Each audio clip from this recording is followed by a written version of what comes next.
Esclaves des morts. Une histoire des temps obscurs. Par Jean Irénas. Première partie. Comme du poisson. Chapitre 1. Graines de Caïn. La mère avait dit « Allez pêcher si vous voulez, mais ne sortez pas du marais. N'allez pas sur le rivage, surtout pas. Tu m'entends, Fabien ? Les hommes du Nord pourraient vous prendre. » Les hommes du Nord. Qui en avait jamais vu par ici ? Les brutalités qu'on racontait à leur sujet, ça n'avait aucun sens. Peut-être avaient-ils pillé un ou deux monastères jadis, mais les moines avaient dû les provoquer. Le reste, c'étaient des ragots colportés par des jongleurs. On connaissait ces gens-là. Ils parlaient aussi d'une fée dont les jambes se changeaient en queue de poisson le samedi. Et puis, qui donc naviguait si tôt dans l'année, avant même la nouvelle lune de mars ? Fabien, prends bien soin de ton petit frère. Je te le confie. Le petit frère, comme toujours. C'était toujours lui l'important. Fabien avait fait oui de la tête, puis il avait entraîné Amis vers la plage.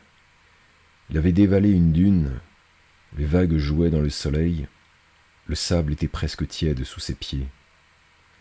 Amis, sérieux, avait plongé un bout de filet entre les rochers sans se laisser distraire. Fabien, lui, était resté à flâner sur la plage, classant et comptant des coquillages. Ensuite, assis dans un creux au pied des dunes, il s'était adonné à un jeu imaginaire. Les mouettes du sud et du nord se livraient bataille au-dessus de l'eau. Une mouette se cabra, flotta un instant en l'air, puis se posa comme une plume sur le dos d'une vague. Fabien sourit. Ballottée par les flots, là devant son nez, la mouette virait lentement, tournait le dos à la plage. Oh, ses ailes s'ouvraient. Le vent souleva l'oiseau. Face au large, la mouette hésita, donnant juste assez de battements d'ailes pour rester immobile. Fabien retint son souffle. Allait-elle virer vers le sud ou vers le nord ? Un instant, la mouette pencha vers la droite et son aile gauche brilla comme un éclair de joie. Mais brusquement, la mouette bascula sur la gauche, vira et fila vers le sud. Fabien murmura « Tourne, mais tourne !» Non, elle maintint le cap, atteignit une ligne de récifs crêtés d'écume, sauta la haie blanche, parut escalader d'une traite la haute paroi calcaire qui s'avançait dans la mer, en frôla le sommet et disparut. Fabien sortit une pierre noire de sa poche et la posa à gauche des galets déjà alignés sur le sable. Cela faisait 5 cailloux noirs contre seulement 2 blancs. Qu'avaient donc toutes les mouettes à vouloir voler vers le sud aujourd'hui ? Et dire qu'il avait choisi le nord. Tant pis. Trop tard pour changer de camp. Fabien soupira, releva les yeux et regarda la mer. Quel bonheur, quelle beauté. Un nuage passa devant le soleil et Fabien frissonna. Il enfila ses souliers en peau, se leva avec précaution pour ne pas se piquer au chardon et se mit à marcher. Une voix aiguë cria du côté de la mer. « Hé, grande feignasse, au lieu de traîner les mains vides, viens pêcher. » Attraper des espèces de limaces, tu appelles ça pêcher ? Oh, tu seras bien content de les manger, mes limaces, ce soir. On croirait t'entendre la mer. Jaloux, hein ?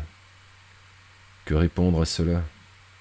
Quand il rentrerait, Fabien resterait sur le seuil, Amis courrait déposer son tas de bigorneaux, de crevettes et de crabes près du feu, et la mère le remercierait avec un grand sourire.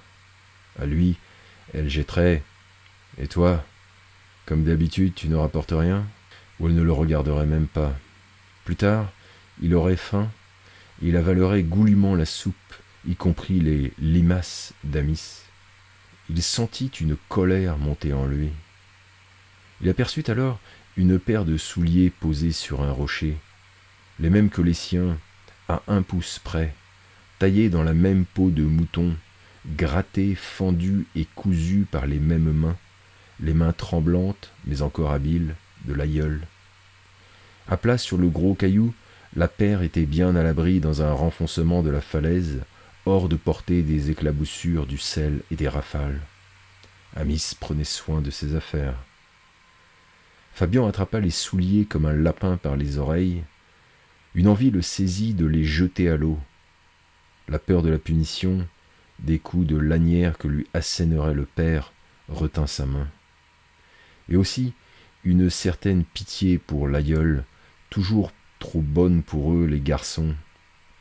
Si le sel trouait le cuir, c'est encore elle qui se piquerait les doigts à le rapiécer, tassé comme un sac dans un coin venteux de la hutte, plissant ses yeux à demi aveugles, tremblant de froid. La marée basse découvrait une large bande de sable jusqu'à la pointe du cap. Fabian continua de longer la falaise. Une faille s'ouvrait entre les rochers. Une cachette pour les souliers d'Amis ?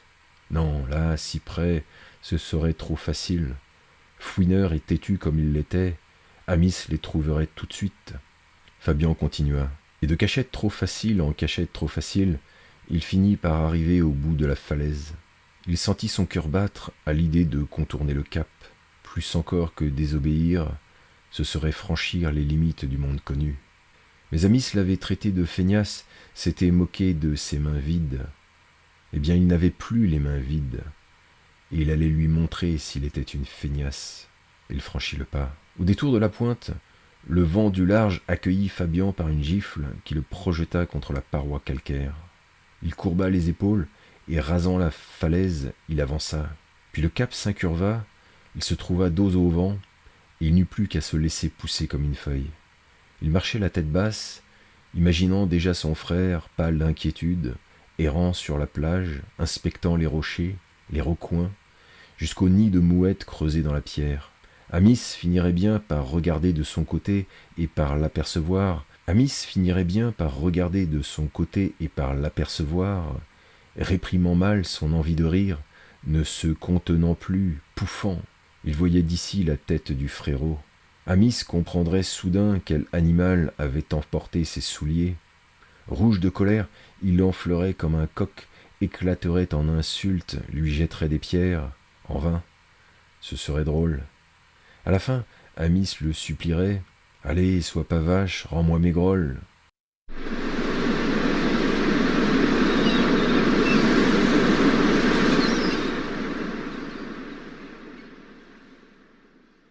C'était le début d'Esclaves des morts, un roman historique qui commence en l'an 938 sur une plage de Saintonge, en bordure de l'actuelle marais Poitevin.